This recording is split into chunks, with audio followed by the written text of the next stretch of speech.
การเปิดงานแข่งขันทักษะแห่งงานเพื่อเฉลิมฉลองทั้งดวนแต่นครหลวงจันทร์หาวังเวียงครบรอบ 5 ปี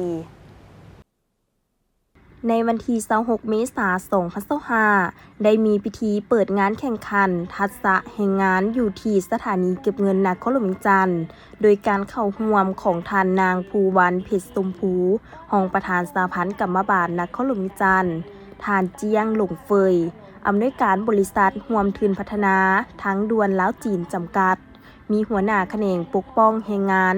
สหพันธ์กรรมบาลนครหลวงจันทร์พร้อมด้วยภาคส่วนเกี่ยวข้องเข้าร่วม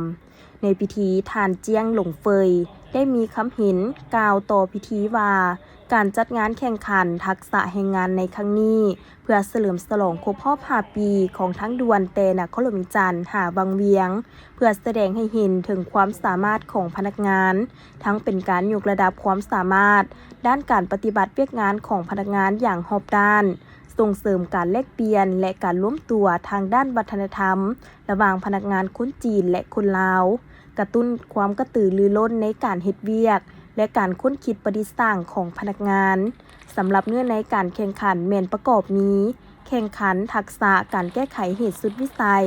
แข่งขันทักษะวีซ่าเฉพาะสำหรับพนักงานเก็บเงินพนักงานศูนย์กล้องวงจรปิดแข่งขันทักษะเวียกงานการบูรณะรักษาซ่อมแปลงสิ่งประกอบสร้างทางและอื่นๆโดยเลือกเอาวันบุญปีใหม่ลาวบุญออกพรรษาและวันศาสตร์ที่2 ธันวาเพื่อกระตุ้นความกระตือรือร้นของทีมงานบริการให้มีคุณภาพยกสูงประสิทธิภาพในการสัญจรรับประกันการดำเนินกิจการให้มีความปลอดภัยยกระดับความสามารถในการแก้ไขฉุกเฉินต่อเหตุสุดวิสัยอยู่ทางด่วนในนั้นได้กำหนดเวลาการแข่งขันนับแต่เดือนเมษายนหาเดือนธันวาคม 2025โอกาสนี้ท่านภูวันเพชรสมภูรองประธานสหพันธ์กรรมบาลนครหลวงจันทร์ได้มีคำเห็นกล่าวตื่มว่าการจัดงานแข่งขันทักษะฝีมือแห่งงานเพื่อเป็นการสุกยู่ประกอบส่วนเข้าในการสร้าง1แล้ว1เส้นทางร่วมกันเพื่อยกระดับความรู้ความสามารถของผู้ออกแข่งงานให้แสดงออกถึงระดับฝีมือแห่งงานที่แน่นอนเข้าในการปฏิบัติหน้าที่ของตนพร้อมนี้ยังเป็นการเน้นใส่พัฒนาฝีมือแห่งงานให้เทียบเท่ากับสากลตื่มอีก